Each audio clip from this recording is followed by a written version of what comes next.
At the funeral, a pack of wolves put a wolfling into the little girl's coffin. The gravediggers didn't dare. A pack of wolves put a wolf cub in the coffin of a little girl during her funeral. The gravediggers didn't dare bury it, for their fates were linked. Mary has never sat idle. Although she was only 5 years old, she was always busy. What a kind soul growing up. A delightful child. The brightest angel, her grandmother whispered, looking at her granddaughter. It will be hard for her in life. So hard. She will either be ruined or broken, the grumpy grandfather lamented. Spit it out, old man. Why would you say such a thing? The woman was cursing at him. No matter what you say, that's just the way life is. The world doesn't like the kind, gentle, and compassionate. You were like that. I remember you from my childhood, gentle and sweet, and now you have become a grumpy woman, said the grandfather and chuckled. Living with you, it'll be a lot more than that, grandmother justified herself to grandfather. So why did you live? You should have married your gypsy. Why did you marry me? The old man teased his wife. Oh, look at him, good people. Half a century has passed, and he remembers everything. Why is he my gypsy? Well, he stuck to me like a limpet. He's glued and walked around. He walked around until you came back from the war and disappeared. I didn't even look at him. I don't even remember his name. Woman got angry. All right, don't get angry. I'm telling you, you used to be as sweet and delicate as a porcelain vase, and now you're huffing and puffing, grandfather said, laughing again. Screw you, grandmother said and went to cooking. This was the 3rd year in a row that they had brought Mary to the grandparents' house for the summer. As soon as she became independent, could dress herself and go to the potty by herself, they started to bring her. The girl adored the countryside. She knew all the places, all the nooks and crannies. And the villagers knew Mary well. Mary helped everyone and everything. Of course, no one asked the girl to weed the beds or fetch firewood and water from the well. Sometimes she was asked to pass something to somebody, pick strawberries, take kittens out of the cellar, walk someone's dog, or feed the goats. The requests were simple and naive in an old man's way. Elderly people were pleased, and Mary felt needed and happy. She was also fond of animals. She adored them. The girl was always bringing kittens and puppies.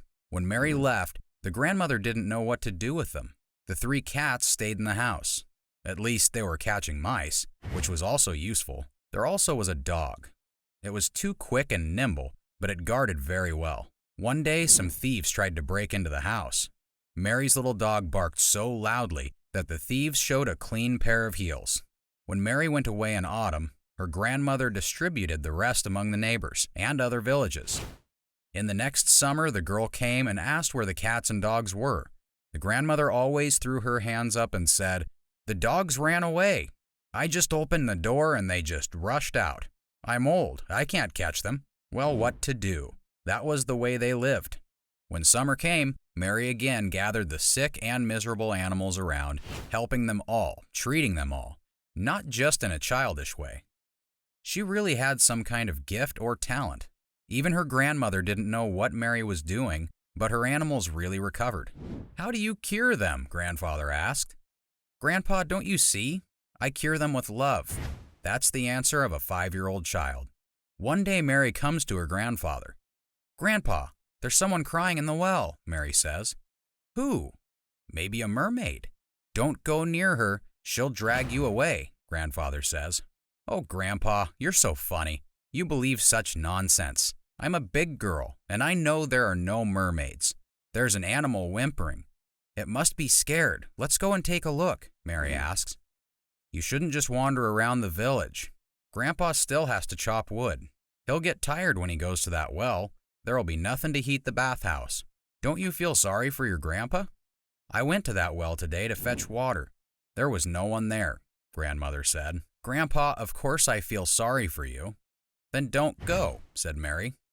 If only grandparents had known the outcome, they would have run to the well themselves. Grandmother was no stranger to lying to her granddaughter about dogs and kittens. Maybe she really felt sorry for the grandfather, or maybe she just didn't want Mary to run to the other end of the village. The well was almost at the edge of the forest, a desolate place. But Mary didn't say anything to anyone and decided to find out for herself. She went to the well on her own. As she approached, she heard someone still whimpering, just as in the daytime. Mary came closer, listened, and realized she wasn't imagining things. She looked around, there was no one to call. From the bushes, someone was looking out of the forest. She took a closer look. It was a wolf. Well, Mary wasn't frightened at all. She thought it was a country dog. We have a lot of such dogs in our village, which from a distance even look like wolves. Mary looked into the well. There were puppies sitting on a ledge. How did they get there? Maybe someone threw them into the well to drown them, and they swam out, climbed out on the ledge, and called for their mother.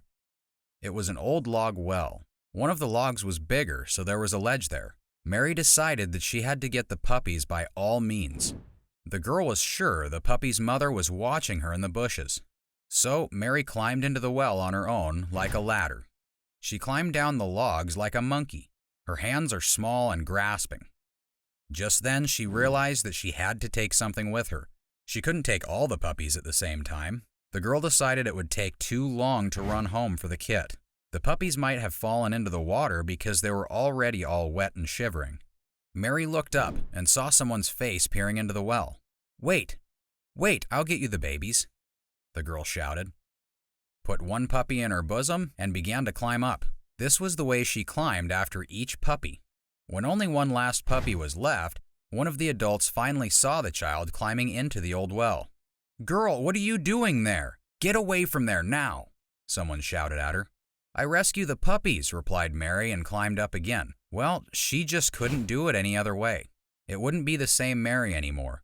While she put the wet puppies in her bosom, she thoroughly soaked all the clothes and wet the logs on which she climbed. The girl managed to get the last puppy out of the well and suddenly snapped and fell down. The adults who had already rushed up to help didn't have just literally 1 second to pick up the little girl. By the time they got her out of the well, she was already dead. The short but bright life of the little helper, a rescuer of dogs and cats, was over. Puppies that Mary took out of the well turned out to be wolf cubs. The people took them away for themselves. Only one last little wolf cub remained. It was taken by the she-wolf, which watched everyone from the bushes and which Mary mistook for a dog. The whole village came to bury the little girl. There wasn't a single person who didn't shed a tear at the cemetery. When it was time to close the coffin and lower it into the ground, the gravediggers failed to do so. A pack of wolves came out of the forest. Wild predators bowed their heads before the coffin with the little girl. And that she-wolf put into Mary's coffin that puppy it had taken with. It was still alive, but the she-wolf sacrificed it. The wolf felt that the little girl gave a part of her soul to this rescued cub. Perhaps the she-wolf decided that the wolfling must accompany and protect the child in the afterlife. The wolves stood for a while, bowed and left. The wolves left, but the people stayed. Although they couldn't bring back the child by any miracle, they also couldn't bury a living being in a grave. Then they took the baby wolf cub and gave it to Mary's grandparents to bring it up. Probably a piece of the girl's soul has really remained in it. Such a tragic story happened once in our village. That well has been called Mary's Well ever since.